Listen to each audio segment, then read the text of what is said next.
오늘 우리에게 주시는 하나님의 말씀은 창세기 27장 15절에서 29절까지 말씀입니다. 15절 리브가가 집안 자기에게 있는 그의 맏아들 에서의 좋은 의복을 가져다가 그의 작은 아들 야곱에게 입히고 또 염소 새끼의 가죽을 그의 손과 목에 매끈매끈한 곳에 입히고 자기가 만든 별미와 떡을 자기 아들 야곱의 손에 주니 야곱이 아버지에게 나아가서 내 아버지여 하고 부르니 이르되 내가 여기 있노라. 내 아들아 네가 누구냐? 야곱이 아버지에게 대답하되 나는 아버지의 맏아들 에서로소이다. 아버지께서 내게 명하신 대로 내가 하였사오니 원하건대 일어나 앉아서 내가 사냥한 고기를 잡수시고 아버지 마음껏 내게 축복하소서. 이삭이 그의 아들에게 이르되 내 아들아 네가 어떻게 이같이 속히 잡았느냐? 그가 이르되 아버지 하나님 여호와께서 나를 순조롭게 만나게 하셨음이니이다. 이삭이 야곱에게 이르되 내 아들아 가까이 오라. 네가 과연 내 아들 에서인지 아닌지 내가 너를 만져보려 하노라. 야곱이 그 아버지 이삭에게 가까이 가니 이삭이 만지며 이르되 음성은 야곱의 음성이나 손은 에서의 손이로다 하며 그의 손이 형 에서의 손과 같이 털이 있으므로 분별하지 못하고 축복하였더라. 이삭이 이르되 내가 내 아들 에서냐? 그가 대답하되 그러하나이다. 이삭이 이르되 내게로 가져오라. 내 아들이 사냥한 고기를 먹고 내 마음껏 내게 축복하리라. 야곱이 그에게로 가져가매 그가 먹고 또 포도주를 가져가매 그가 마시고 그의 아버지 이삭이 그에게 이르되 내 아들아 가까이 와서 내게 입맞추라. 그가 가까이 가서 그에게 입맞추니 아버지가 그의 옷의 향취를 맡고 그에게 축복하여 이르되 내 아들의 향취는 여호와께서 복 주신 밭의 향취로다. 하나님은 하늘의 이슬과 땅의 기름짐이며 풍성한 곡식과 포도주를 내게 주시기를 원하노라. 만민이 너를 섬기고 열국이 내게 굴복하리니 네가 형제들의 주가 되고 네 어머니의 아들들이 내게 굴복하며 너를 저주하는 자는 저주를 받고 너를 축복하는 자는 복을 받기를 원하노라. 아멘. 오늘 본문을 대하니 두 가지 탄식이 나옵니다. 첫 번째는 이삭이 어떻게 이렇게 무디고 무감각할 수 있느냐는 것입니다. 에서와 야곱은 덩치가 다르고 목소리가 다르고 온몸에 털이 난 것도 다릅니다. 이삭이 조금만 더 신중하게 야곱을 살펴보았다면 에서가 아닌 야곱인 줄 알았을 겁니다. 그런데 이삭은 그것을 알아차리지 못하고 있습니다. 이것은 이삭이 그만큼 영적으로 둔감해 있다는 것을 보여주는 장면입니다. 지금 이삭은 분별력을 잃었습니다. 자기가 사랑하는 아들을 못 알아볼 정도이죠. 이렇게 분별력을 잃었다는 말은 하나님께서 주신 지혜를 잃었다는 겁니다. 요즘 주일에 잠언을 공부하면서 지혜에 대해서 배우고 있는데 지혜가 곧 분별력이죠. 이삭은 지혜를 다 잃어버렸습니다. 그러니 자기가 사랑하는 아들도 분별 못하고 있습니다. 그런데 우리도 이렇게 될 수 있습니다. 하나님과 관계가 올바르지 않다면 우리도 이삭처럼 지혜를 잃게 되고 지혜를 잃게 되면 우리도 분별력을 잃어버립니다. 그 결과 잘못된 선택을 하게 되죠. 후회하거나 어리석은 결정을 하게 됩니다. 그러니 중요한 선택이나 결정을 앞두고 있다면 먼저 나와 하나님 사이의 관계에 대해서 점검해야 합니다. 왜냐하면 내가 하나님과 좋은 관계 속에 있다면 지혜롭게 선택하고 결정할 수 있습니다. 하지만 내가 지금 하나님과 올바른 관계 속에 있지 못하다면 나도 이삭과 같은 결정을 하게 됩니다. 왜냐하면 내가 이삭처럼 분별력을 잃었기 때문이죠. 잘못된 선택이나 결정으로 인해 일평생 후회하는 분들을 많이 봤습니다. 그러니 중요한 선택이나 결정에 앞서서 먼저 하나님과 나 사이의 관계를 점검해야 합니다. 그러면서 하나님의 인도하심을 간절히 구해야 합니다. 그럴 때 하나님께서 바른 분별을 하실 수 있도록 도와주실 겁니다. 자, 그 다음 오늘 본문의 이삭을 볼 때 우리도 이삭처럼 영적으로 무뎌질 수 있다는 것을 명심해야 합니다. 지금 이삭은 과거의 이삭이 아닙니다. 무감각하고 먹기를 탐하는 노인일 뿐이죠. 자기 아들도 제대로 분별하지 못하는 노인일 뿐입니다. 그런데 우리도 이렇게 될 수 있습니다. 우리들의 믿음이 일평생 지속되는 게 아닙니다. 언제든지 퇴보할 수 있고 초심을 잃을 수 있습니다. 이삭이 그랬고 사울 왕과 다윗 왕과 솔로몬 왕도 그랬습니다. 지금 우리 주변에도 말년에 아름답지 못한 모습으로 퇴장하는 선배들을 볼 수 있습니다.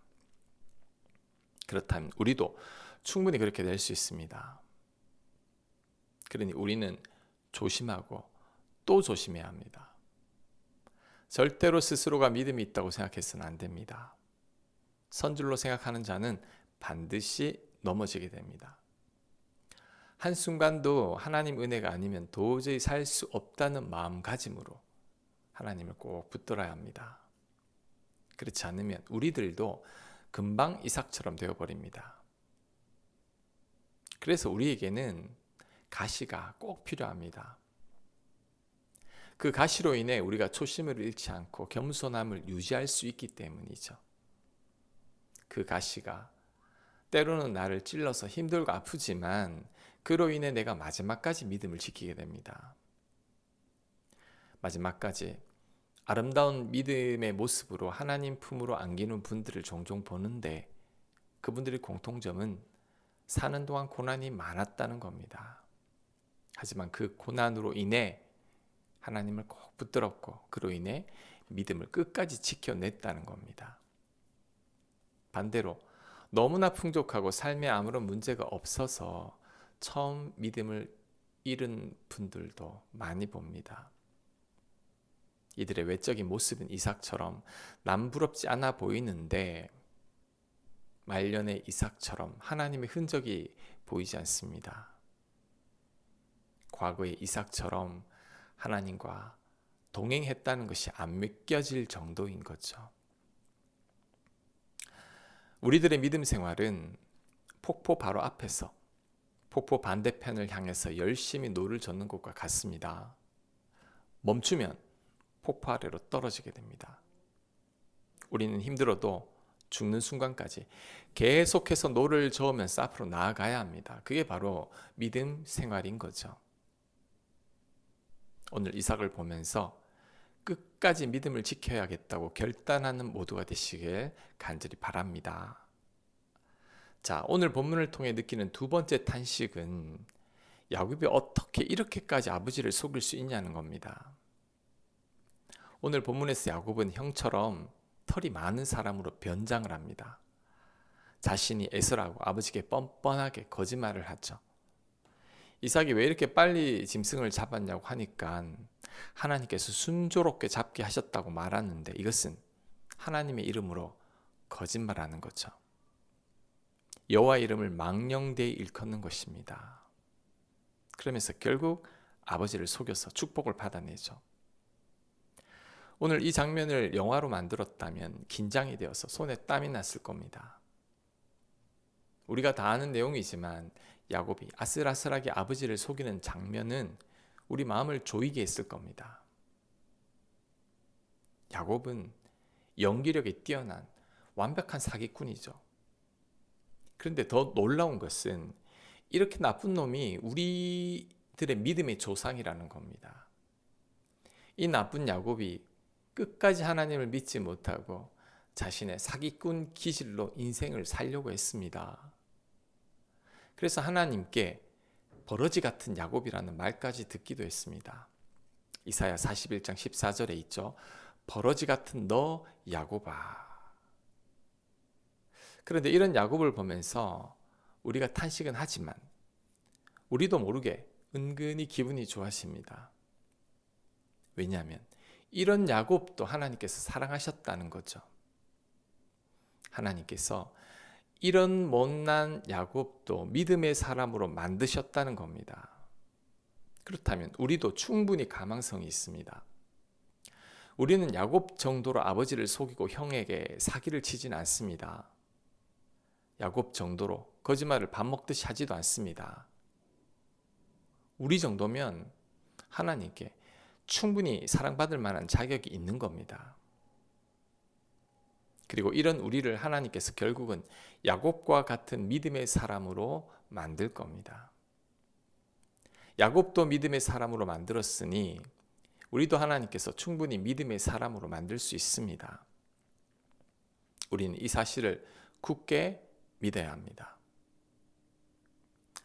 목회를 하다 보면 스스로의 부족함에 낙심하고 좌절한 분들을 많이 봅니다. 스스로가 악하다고 괴로워하는 분들도 있습니다.